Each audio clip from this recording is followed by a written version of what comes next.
I'm dreaming of a white Christmas,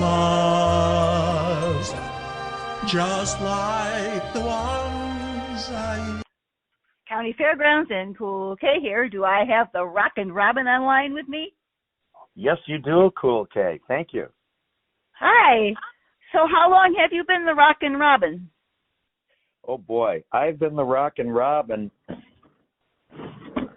Let's see. I started professionally being the Rockin'-Robin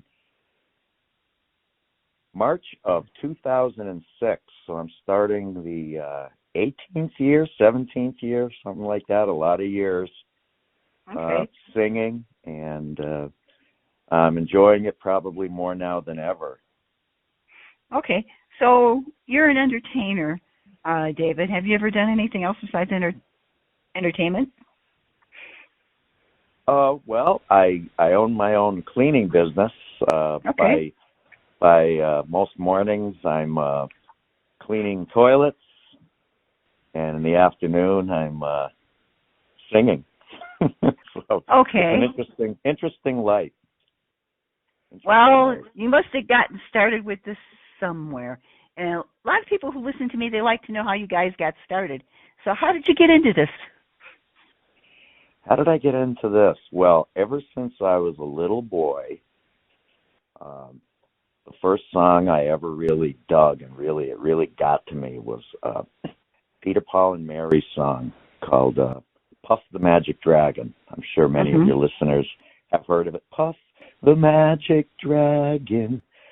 And I fell in love with that. And I remember in elementary school, I did, the talent shows and took vocal training and was very busy in theater as a teenager. And then in my 20s, I just started working. I was a shipper. I worked for the man. I was a shipper and shipper receiver, and I drove a truck, got a CDL license, and then I finally decided by the late 90s I had enough of working for people and started my own cleaning business.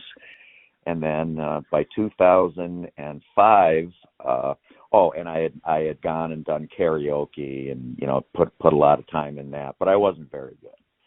I needed vocal training, so I had a friend who was in the music business. His name is Scott LaFlamme, and he got me some vocal lessons, and I really got a lot better from just an okay amateur singer to a half decent singer, and that kind of sparked me to go ahead and I kind of looked like they say I look a little bit like Robin Williams, so I called myself the Rockin'-Robin because Robin Williams didn't rock. That's one thing he didn't do. He didn't rock.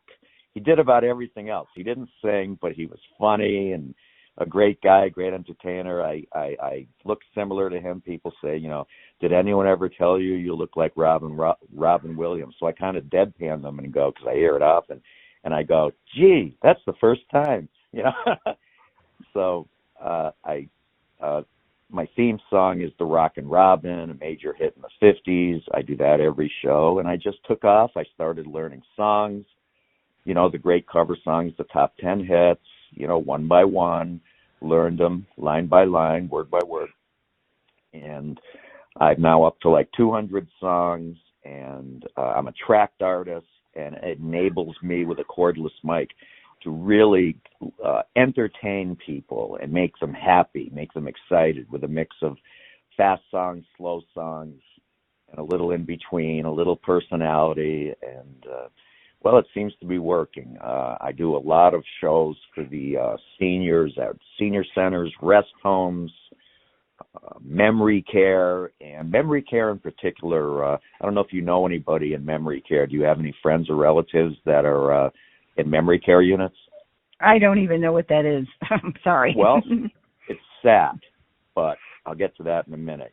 People that have lived a normal life, they suffer from dementia. It just happens, and they need help. Their family can't take care of them. They go to rest homes, and they're usually moody, and nothing seems to make them happy.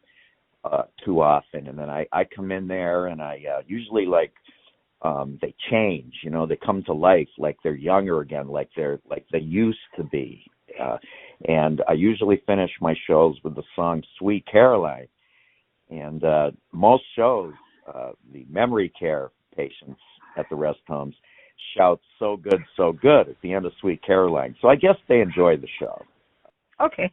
So back up a little bit. So what were some of your first performances? Do you know what those are like? Do you remember? Yeah. Professional performances, you mean? Yeah.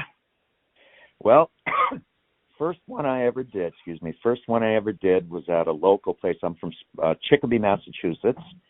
Hello out there from Chicopee to all your southern listeners. But I don't come from the Boston area. That's why I don't have that accent. I don't have like Fenway Park, Worcester, go out and park the car and all that. I kind of joke about it with my audience. I say, what's wrong with those people? They talk weird out there. I'm like normal. I come from Western Mass. And we drink beer and go to Worcester and Fenway Park. So let's see, my first show was at a place called the Chicago Martini Bar. This was a fancy place, downtown Springfield, Massachusetts, really high-styled, high-class place. And then I show up and before I even sang my first song, somebody comes in there and says, hey, they go backstage, they go, hey, I got a request for you. Someone's having a birthday. Sing them happy birthday. So I got a little taste of what it's like before I even went out there. So then I went out there. The first song I sang professionally was Ringo Starr's version of You're 16. You come on like a dream, peaches and cream. That was the first one I ever did. So, and I've been going ever since. Let's see. I've done I got to count it up, but I think I'm approaching 3,000 shows. This year, believe it or not, I am up to 250 shows booked for the year.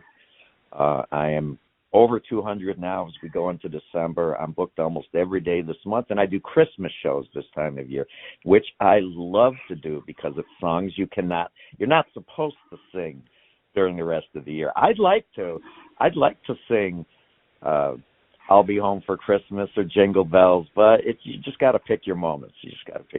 I guess, and do a few. And the shows are going great. I love what I do. I'm never going to retire. Why retire from something that you love? I'm always looking for new opportunities. The big, the contagious, people. David, I have to ask you as you're going on and on. I talk to a lot of entertainers. Have you ever had any regrets or bad experiences doing this that made you think twice about doing it? No, not at all.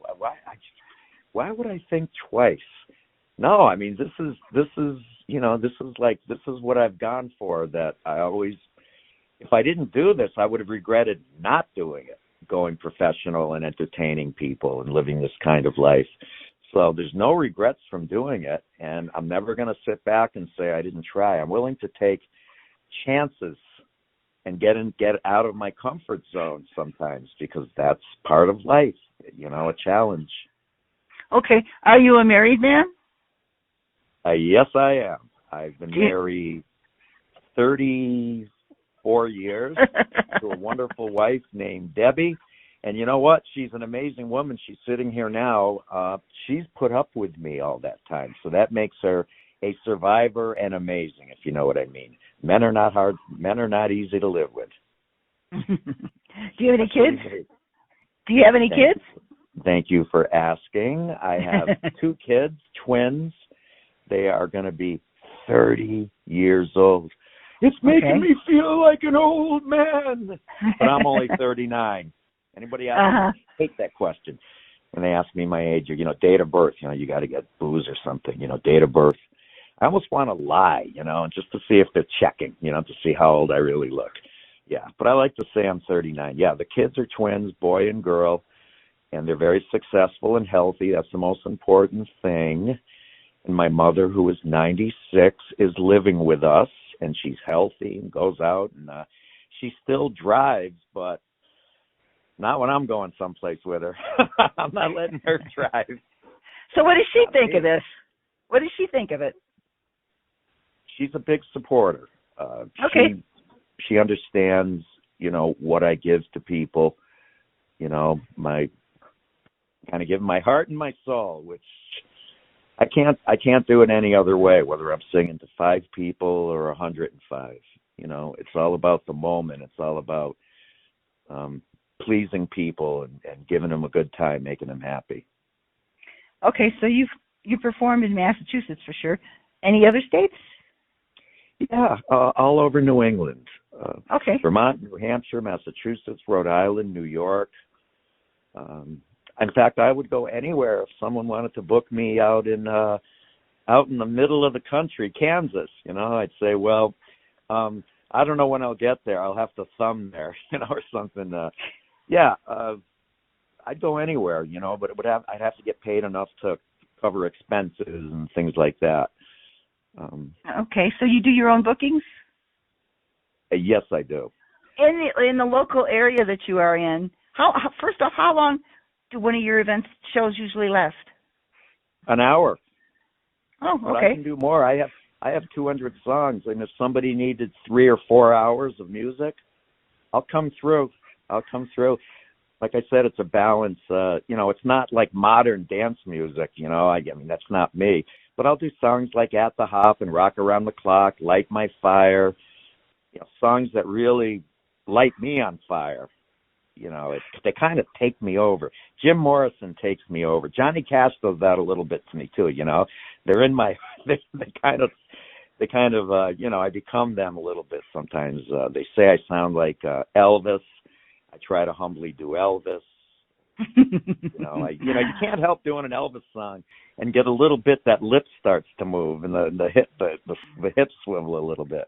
In fact, I don't know if you're going to ask me or not, Cool. Can I call you Cool? Because you're cool. Oh, sure. The whole country calls me that, so go ahead. Yeah, you're a cool dude. Hey, I've interviewed some Elvis impersonators, dear. Oh, yeah. I mean, there's some great ones.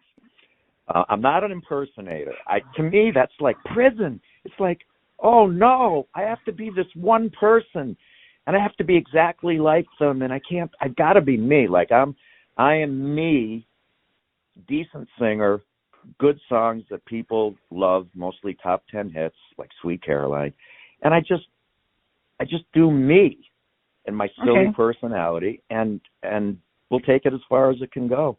Anyway, my influences. I know this is so like everybody says this, but this is I'm no different than anybody else. The Beatles. I mean, the Beatles, and of course Elvis, Bing Crosby, Dean Martin, Neil Diamond. It's like I got little bits and pieces of them, and they're kind of like rolled together, and I feel like they're all part of me, and then I add Dave-Mindell to it, and this is what it is. It is what it is, as they say. Okay, so do you play guitar? I mean, I see that on your website.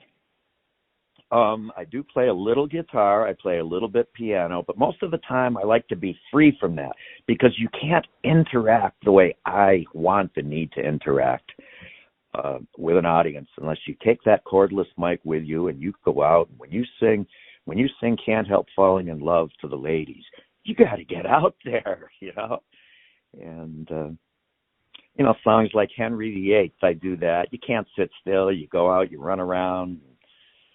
Depending on the song, and you just want to create a buzz and make people happy. And so, what do your kids think of this? Oh, they're fans. They're definitely fans. They love, they love that I'm an entertainer, and I think they appreciate the joy that I give to people. Certainly, my mother does. My wife does. Okay. All right. So let me ask you this question. Of all the places that you performed, is there some place that you would really, really, really like to perform that you haven't had the opportunity to do? Yeah, I'd like to get back to Carnegie Hall. I'm just kidding. No. Good luck with that. That's a humble joke right there. Any place that I'd like to be. I'll put it to you this way. Any place that I have a lot of people that want to be entertained and feel happy and joy, I'll be there. I want to be there. I want to be there to make them happy. I'm not afraid. I'm not afraid to be in front of people if I can be an entertainer and make them happy. Nothing scares me. Do you do your own bookings? Yes. And it's amazing that at 39, it's amazing that I don't have more gray hairs. Yes, I do my booking. I don't have a booking agent, you know, but you know what? My wife tells me this all the time. She says, look, even if most of your shows are making people happy that are sick in rest homes, assisted living, memory care, that's good. Yes. You mean everything to them, and it's tough because I want to play, and I have played bigger events. For instance, I did a doo-wop show in Chicopee, Massachusetts about 10, 12 years ago, and I was one of the opening acts for a group called Shades of Blue. They had a hit in the 60s with the song, Oh, How Happy You Have Made Me. And they actually were on the Beatles' last tour in 1966, one of the opening acts. So that's about the closest thing I'll ever get to, you know, that level. I realize that. So I'm very humbled. I am more than ever learning how to be happy with what I've got. And it's not just on stage, but just in life. Well, you know, I agree with you, David. If you could make people happy and people that are unhappy, that's a good part of life, I think. Yeah, and that's why I have no regrets. Like I said, the only regret I'd have, Cool K, is if I didn't do it and always wanted to do it. That's regrettable. Yep. Okay, so how do people reach you if they're interested? Well, thank you. And I want to say thank you very, very, very much for allowing me to be heard on your website, your Facebook page, and all your fans. I imagine you have probably worldwide fans out there. It's a lot of work, David. Oh, tell me about it. I'm my own booking agent. Believe me, I know. 250 shows this year. I'm the only singer. But I love what I do, and it's not hard work to me. You know, it's work, but it's not work. You know what I mean? And I'm very thankful that you are doing me this big favor. I mean, I didn't think they made people like this anymore that would do something for the sake of being nice. So you are one of a kind in my book. Very, very special person. Okay, so how do people reach you? Well, if they have long arms, they can reach over from New York to Massachusetts and reach into my window. And my wife's just giving me the shut up, Dave, and answer her question. Sorry, Deb. My dog's looking at me like, Dave, come on. All right, I can be reached. You can reach me. It's serious inquiries only. If you want to call me on my phone about booking a show anywhere, my phone number is, do people give their cell phone number on these kind of interviews? You can. Okay. So 413-519-7634. You can reach me personally. I'm under Facebook as Dave Mindell, and that's spelled M-I-N-D-E-L-L, Dave Mindell. And I have, of course, a music website, which is the rockin-robin.online.com, the rockin-robin.online.com.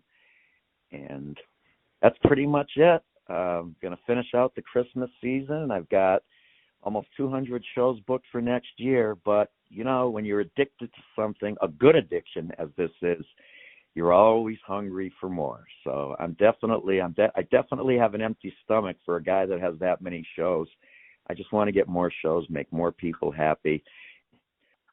Okay, David, I have enjoyed talking to you, and yes, we'll get this up, and it'll be on Facebook all over the place, and let's see what happens.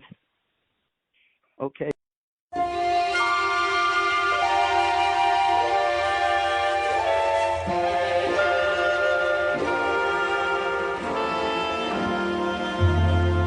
I'm dreaming of a white Christmas just like the ones I used to know, where the treetops glisten and children listen to hear sleigh bells in the snow.